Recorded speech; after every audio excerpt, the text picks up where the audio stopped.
Greetings everyone, this is Connor from DagoraTV, and this is my EGX review of my playable time with Gears of War 4. So if you're a subscriber of mine, then you would have known that I was at the EGX convention in Birmingham, at the NEC in Birmingham, just last weekend, and I had a really great time, and one of the games that I was actually able to play was Gears of War 4, which is a game series that, I'm not exactly a huge fan of. I'm not the biggest fan, I'm not the biggest critic, I played Gears 2, skipped Gears 3 because I'm, like I said, I'm not huge into the series, but, Gears 4 didn't have the biggest queue at the convention when we went there, at the time we went there on the Sunday, towards the end of the day. It was a bit quieter on the Sunday, so it was kind of good, to be able to jump on and get some playable time with it. And I will say, he's pretty positive of what I thought of Gears of War 4. I had a lot of fun. If you like the Gears formula, if you like that style of gameplay, it's more of the same. It's kind of really that kind of like big brute, over the shoulder guy fighting off hordes of enemies and to take a ton of bullets to take down. And it was fun. It was a fun gameplay. You was able to actually pick the difficulty. I played it on the second hardest one, which I believe was extreme. It was easy, normal, hard, extreme, and I think it was. I can't remember. I think it was something like deadly or something like that. I can't remember the exact details. But what we was able to play through was pretty much the same of what we saw at E3, the Microsoft press conference of, with the tornado electric storms, coming down at the end of it, the hordes of enemies fighting them, whilst we're playing that and things like that. We played it on that, and during that mission, we played a little bit before that as well, a little bit of walking, a couple of cutscenes, a few fights beforehand, and, being able to actually change the course of the actual battlefield, which I'll talk about in a second. And whilst we're having those fights as well, which was a lot of fun. Got to use a variety of weapons as well. I got to use all the weapons and everything, which was great. But one of the things that I was looking forward to play Gears for was to actually test it on a PC, because you could have chosen to play it on a Xbox One S or on a PC.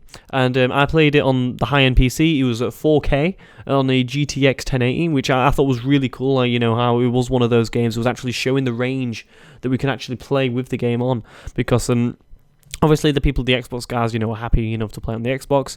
I was like, can I play it on PC? And they were saying, yes, no problem. Played it on that, and then I was able to actually use keyboard and mouse, which was the way that I decided to play it, because Gears is obviously a game that's really used with the controller. And I thought, with it being a third-person shooter, I think keyboard and mouse is the way to go, and, it's easy to toggle through weapons with that. And I did it, and it plays really well on keyboard and mouse, like you'd expect it to. And, you've got the change of weapons on the wheel of the mouse, which is a good system to have, and a lot of other games have it because it's easier to toggle through. Reload is R, WASD is obviously move, as you would expect, and it generally works really well, and the game looked fantastic at 4K, and, it was ran completely fine at the GTX 1080, completely fine, as you would expect it to, with that beast of a graphics card, and it was a really fun demo to play through, especially on those settings, it does look a lot better than the Xbox One version, a lot better. Seeing them side by side, it's uncomparable, to just say, one at true 4K and one at, 1080p on the Xbox One or 720 or whatever. And, yeah, the difference was uncanny, definitely, PC is definitely the place to play the game now. But there was also another side of the demo where you could play through the Horde mode, the brand new Horde mode, but the queue for that was pretty much a lot bigger than the single player, so we decided to play the single player. And, so I can't really give you impressions on that. But my impressions of the single player, it was fun. We didn't really get any story stuff. It was us with a group of four people, 3 of them were controlled by AI. And I will say about the AI is that they do hold their own. It isn't like, what my experience was with Gears 2, where, the AI do absolutely nothing. They don't just stand there anymore or sit there and just pretend to shoot in the direction of an enemy and then not land. Now they actually do generally take part in the fight. They do have a big effect on really what's happening in and around the fight. And, they were killing a few people, the ones that a couple of times I was actually saved by a couple of members of the party, which I thought was actually really cool, because I always like it when you actually feel like you're a part of a group in those kind of situations, instead of, the traditional method of, having a companion with you, but you killing everything, which generally tends to happen. But that kind of seems to have changed a little bit in recent years with games like, The Last of Us a few years ago, where, the companion that you generally be with would generally, stand up for themselves, and Naughty Dog are generally quite good at that, and other games are kind of following suit. And Gears tends to be another one that's kind of generally doing it, because I felt like, that was the really thing that kind of stood out for me.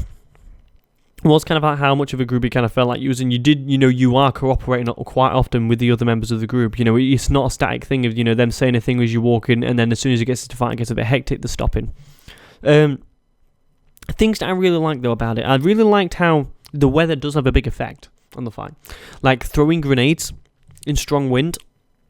Video game logic would make me to believe that I'd throw that grenade and it would go the exact same place than I expected to before. Gears, it doesn't. Gears, I threw the grenade and then the wind would kind of blow it so far off course, that it wouldn't even land anywhere near how I expected it to be. Nowhere near at all. And I thought that was actually a really good feature. And something that, maybe, bringing it to, the Xbox One era of, consoles has actually maybe enabled it to do, because, the other Gears games haven't had that. And I thought that was a nice new feature that, I didn't really expect to be there.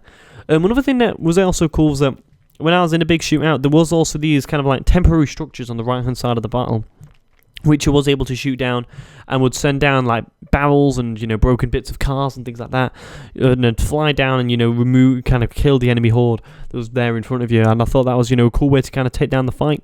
And it wouldn't remove all of them, obviously, because, there would be a few stragglers that would survive. But, and you could ignore that, it was something that I actually didn't notice until the developer actually come patted me on the shoulder. I was like, I see them orange things, why don't you try shooting them? Shot them, and then they all flew down, and it was kind of a cool thing, it was like a cool moment of it, and it's more, kind of like hectic kind of atmosphere as well, because it was windy at the time as well, so, you got the debris kind of flying everywhere and everything. That was all really well done. And then as you're progressing through the level, the end of the level, is the standard that we saw at the E3, walking through, trying to mismanage, a few of the, the electric lights that kind of coming down, and you get to the end of it, and then there's the picture comes up saying, thank you for playing the demo. And you could scan and buy there, and, there was a lot of people where you could actually pick up a card, go over to the Amazon booth at the EGX convention, and then they'll scan it and then pay for it there, and then, you basically pre-order the game. And there was quite a few people doing it. I wasn't one of the people that was doing that, mainly for the reason because, we only play 20 minutes of the game. It's kind of what I expected, to be honest with you. I was expecting more of that kind of style. But, there was a few added little tweaks in there which I enjoyed. I enjoyed the little, clusterfuck moments in the fight, which was all well and cool. But, at the end of the day, I didn't really see a huge amount there that would gratify me getting it a purchase, It probably is going to be a game I'll get at some point. Probably a game that I probably will play in co-op, because it does seem like a kind of a game where you and your friend can kind of get invested in the bit of the story, to be fair. I'm not too into the Gears story at this moment in time, so I can't really tell you, how much it follows on from the previous Gears games, but I do recognise a few of the characters from Gears 2. So it's definitely going to be having some calls back, to the previous games and stuff like that. And the impression that I got from people who played the Horde mode after talking to people and seeing people's reactions is the Horde mode. The new Horde mode is actually getting people really happy, because we saw one group of people play the Horde mode, and as soon as they're done, they go right back to the queue again, the back of the queue of the Horde mode, so they're waiting to play it again. So the impressions of that seem to be pretty positive, which I expected if you're a Gears fan, that would be actually really good news for you to hear, because it's a staple of the franchise, something that the Gears fans generally do love, and, something that I generally played a lot of in Gears of War 2, was the Horde mode back then. So hearing positive impressions of that would be, makes me happy, makes me more likely to get the game, obviously, because it is a fun co-op mode to play. Kind of a bit dull to play on your own, to be honest, but the Horde mode is kind of the staple of the series, in my eyes. So I think a lot of people will be kind of excited for Gears 4 to come out, and, it is another Xbox kind of exclusive now, so the Xbox fans obviously will be really hyped, to get another game there, especially one from a stapled series like Gears, because it's probably the one that is probably the most stapled franchise that they've got coming out this year of the Xbox One. So I think people will be really excited about that. But when it comes down to the single player stuff on impressions that I got, I'd say it's good. Good impressions, minor things here and there. Nothing really huge that kind of really disrupted me. It was just kind of more of the same as what you expect.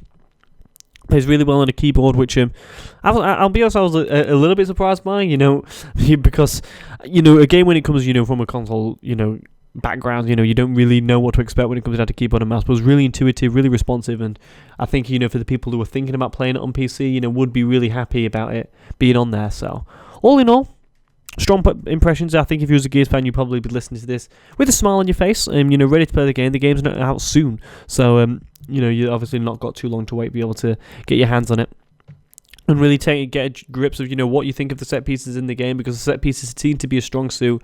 The kind of idea of everything kind of happening at once around you and things like that, and something that at the end of the day we'd like in the games that we've played so far in 2016, and Gears 4 is kind of adding to that a bit more, but with more kind of like a post-apocalyptic spin on it, and weather effects.